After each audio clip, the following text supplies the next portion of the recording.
It was the morning after the storm, and the grim expanse of Crowwood was steaming in the warmth of the early sunshine.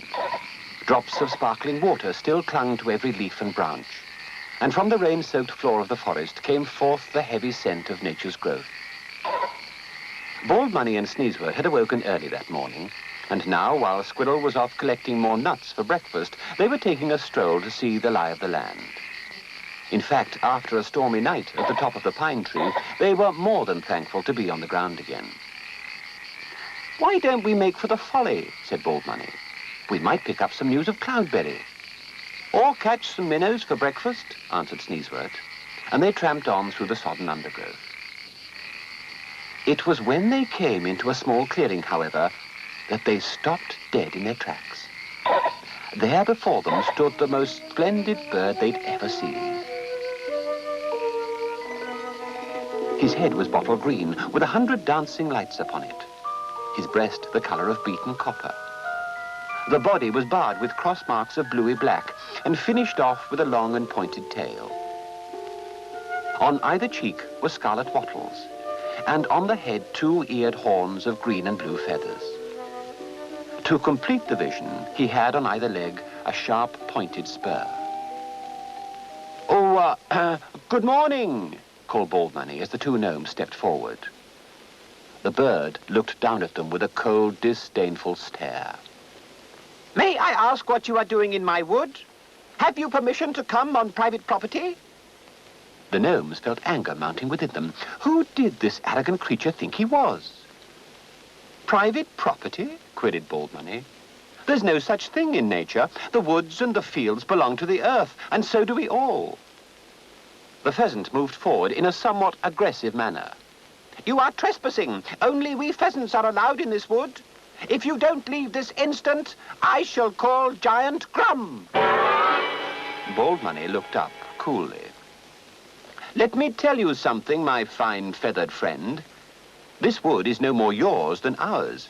It is for all to share. And as we've been around for many hundreds of years, we're not going to be told what to do by a young upstart like you." "How dare you say that to me? For that I shall call Giant Grum, and you will end up on the gibbet like all the other vermin." And with that, the pheasant ran off through the trees.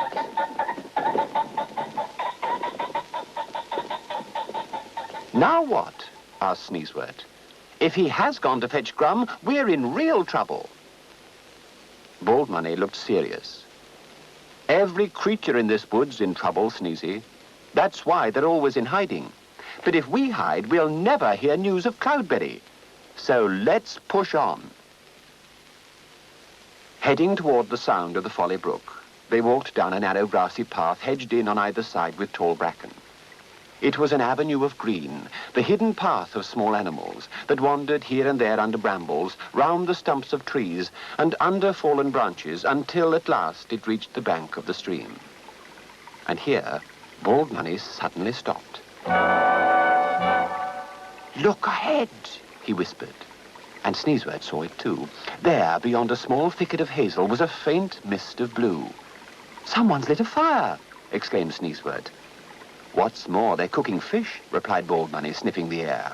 "You don't think—" And Sneezewort felt the same surge of hope. Had they found Cloudberry at last? They ran silently along the moss-covered banks towards the smoke. Then, creeping forward, they looked down at the stream.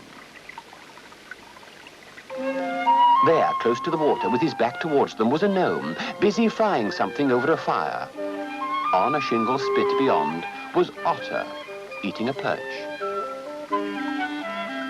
"Cloudberry! Cloudberry!" they called, and he turned towards them. But it wasn't Cloudberry at all. It was old Dodder. My goodness, what a reunion they had. They chattered and nattered and put more fish in the pan for a hearty breakfast. And Dodder told them how he'd given them up for lost when he found their boat half submerged below Moss Mill. But then he'd met their old friend Otter, who'd spotted their tracks up the bank.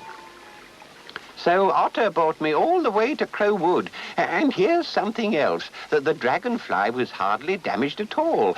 So Otter towed us both up. We left the boat at the edge of the forest, didn't we, Otter? But there was no reply. Otter had vanished as silently as a shadow. Oh, don't worry, said Dodder. He's always disappearing like that, probably slipped off for another fish. What in heaven's name was that? Questioned Dodder. A very unpleasant creature who could cause us trouble, answered Baldmoney. I suggest we pack our stuff and hide for a moment. The pheasant was much nearer now, and the three gnomes crouched in hiding close to the water's edge. Then came the shot. Keep quiet and stay still, whispered Baldmoney. And as they did so, a line of bubbles passed down the stream. They saw for an instant the face of Otter, but something was wrong. He was swimming with difficulty, and behind him the water of the stream was tinged with red.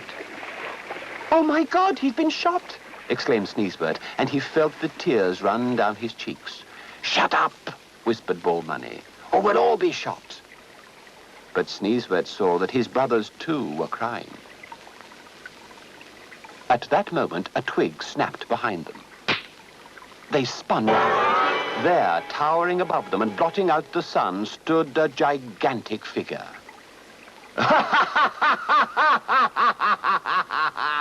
Get 'em, boy! But Grum's dog was not quick enough. All he saw was a slight disturbance of the water and three dim forms swimming deep under the far bank. Water rats! Where the devil's that Otter? Seek him, boy! But then the ogre crouched down beside the stream, puzzled. Could he believe his eyes? Here was a small fire. Around it the heads and bones of several minnows. But most amazing of all, footmarks. Tiny footmarks, like the prints of human feet.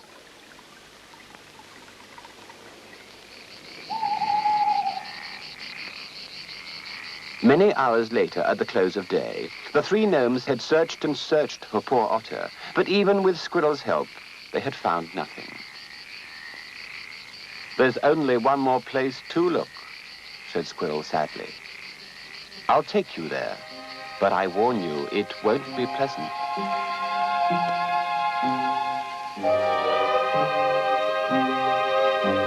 They traveled through the forest for hours, a frightening world of looming shadows and strange noises, and they kept close to gain comfort from each other's company.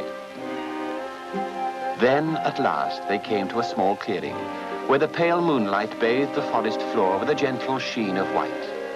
And here Squirrel stopped and said gently, "Now tell me if you see your friend."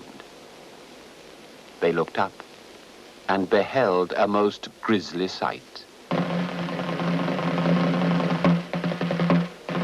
Suspended from a long pole hung the bodies of birds and hedgehogs, of badgers and stoats. And there at the end, the latest addition to this grim gallery, the body of poor Otter.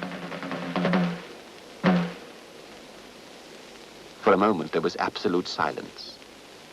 Then old Dodder turned to them, his eyes brimming with tears. Poor Otter. Oh, we must avenge his death, and the death of all these creatures, and the wood folk must rise against Grum. Brave words, murmured Squirrel. But how? No, not just brave words. There is one great being who can help us on this night.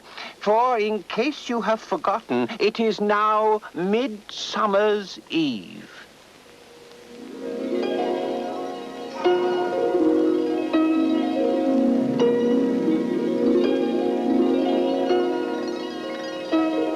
As if in a trance, Dodder walked away from them into the wood, while all around the sparkling moonlight seemed to grow brighter. There was a touch of magic in the air, and with it came a wondrous sound.